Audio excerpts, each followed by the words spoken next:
Hi, how are you? This is Daniel Rosende, and today we're going to have an international look on religion and economic prosperity. And this is the photo of the day. It's me when I was a kid. I just thought the picture was really cute, so I wanted to show it to you guys. Yeah, first of all, the Protestant advantage. Many argue that Protestant countries have an innate tendency towards economic prosperity. Of course, that was observed before in Weber. I think it's Protestant ethic and the spirit of capitalism. However, some of the wealthiest regions in Protestant countries are actually Catholic.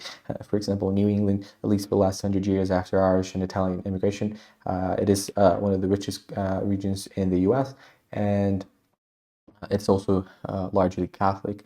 Bavaria is the richest region in Germany, and it's Catholic. Zug is the richest canton in Switzerland, and Switzerland is a pretty 50-50 country, 50% Catholic, 50% Protestant, but Zug in particular is Catholic, and it is pretty much the richest canton as well.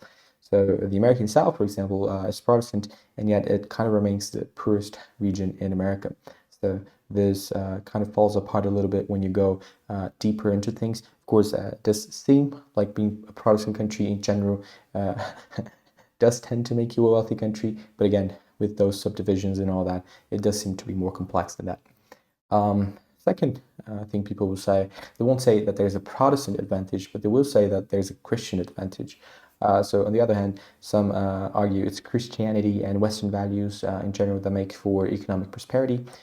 However, again, some of the richest countries in the world, like Qatar, Oman, Bahrain, and the UAE, they're Muslim. Of course, there's other examples of countries like that as well. And of course, for example, Latin America. Uh, those are some very, very Christian countries, and they're very poor as well. Some African countries as well. There's a few countries in sub-Saharan Africa that have a growing Christian population. Some of them are majority Christian for a long time now, and maybe even for centuries, and they're not particularly wealthy. So how is it that this Christian advantage falls apart in Africa, in Latin America, and especially now Latin America? Because not only is Latin America Christian, it's also Western. It was colonized by Europeans, so it is something of a concern, let's say. And of course, then you might say, "Oh, no, there's a religious advantage. That's why those Muslim countries are rich. In general, it's better to have a unifying religion that's truly important in economic success." But historically, atheist countries like Japan, Singapore, and Korea, uh, maybe they're not atheists, but they're definitely more pantheistic, some sort of like Buddhist, atheistic kind of vibe. And at least in the last 100 years, they're mostly atheists as well. Other countries like the Nordics, Australia, and Canada, they have historically been religious, but they have turned atheists for quite a while now, at least the last 30, 40 years. And they're still very well off economically, but well, you could say that they're well economically just because of their past, but that's not really what it seems. They do still seem to have to be pretty cohesive and have decent economic development in the last 20, 30 years, even though they're largely religious now. So if I had to wrap up, and of course, this is an idea I really can change my opinion about. It's something I'm still not really struggling with, but thinking about. In my opinion, right now, everyone wants to think that their beliefs are correlated with success.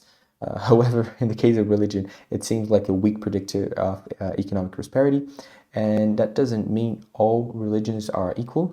In fact, there are many more criteria to analyze than just the economy. The economy isn't, by far away, it's not the most relevant thing when it comes to analyzing the success or failure of religion.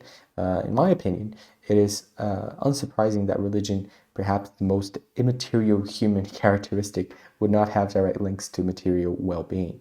Now, if you disagree with this, by all means, give me your thoughts in the comments. Let's have a kind conversation about it, and I'll see you guys around. All right.